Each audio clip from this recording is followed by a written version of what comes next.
சிந்தனையின் வசனத்தோடு கதை ஒன்றை கேட்போமா? அந்த திருடனை சுத்திலும் இன்ஸ்பெக்டர் கான்ஸ்டபிள் நின்னுட்டு ஆளாளுக்கு கேள்வி கேட்டாங்க.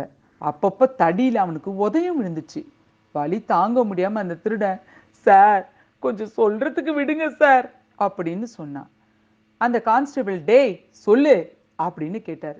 சார் உங்ககிட்ட கொஞ்சம் மொபைல் இருந்தா தரீங்களா அப்படின்னு கேட்டான்.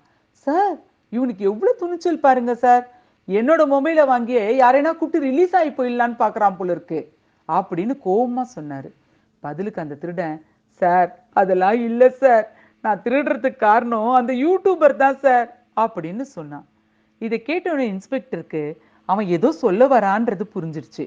அதனால தன்னுடைய மொபைல் எடுத்து அவன் கையில கொடுத்தாரு. இன்ஸ்பெக்டரோட மொபைலை வாங்கினவன் யூடியூப்ல போய் குறிப்பிட்ட ஒரு வீடியோவை எடுத்து இன்ஸ்பெக்டர் கிட்ட காட்டினான். அந்த வீடியோல இப்படி போட்டிருக்கு: ஹாய் ஃப்ரெண்ட்ஸ், நானும் என் ஃபேமிலியும் 4 நாளைக்கு திருப்பதிக்கு போறோம். ஆமா, என் பசங்களுக்கு மொட்டை அடிக்கிறதுக்கு. பாருங்க நண்பர்களே, என் மனைவி ஏதோ கல்யாண வீட்டுக்கு போடுற மாதிரி இருக்கிற நகையெல்லாம் மாட்டிக்கின்னு வந்துட்டா. ஏய், எல்லாத்தையும் கழட்டி பீரோல வச்சுட்டு வாடி, 4 நாளைக்கு அப்புறம் வந்து மாட்டிக்குவ அப்படின்னு அவர் சொல்றாரு. இதெல்லாம் பார்த்துட்டு இருந்த அந்த இன்ஸ்பெக்டருக்கு விஷயம் புரிஞ்சிருச்சு.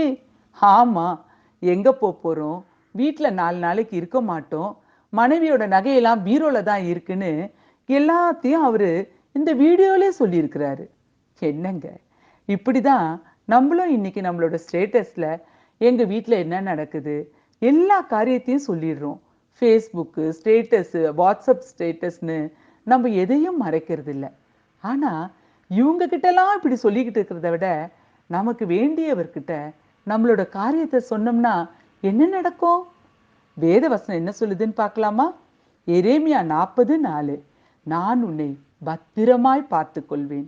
ஆமாங்க, சொல்ல வேண்டியவர்கிட்ட நம்ம சொல்லும்போது அவரு நம்மளை பாதுகாப்பா வச்சுக்குவாரு. அப்புறம் ஏன் யோசிக்கிறீங்க? அவர்கிட்ட சொல்லுங்க. God bless you all.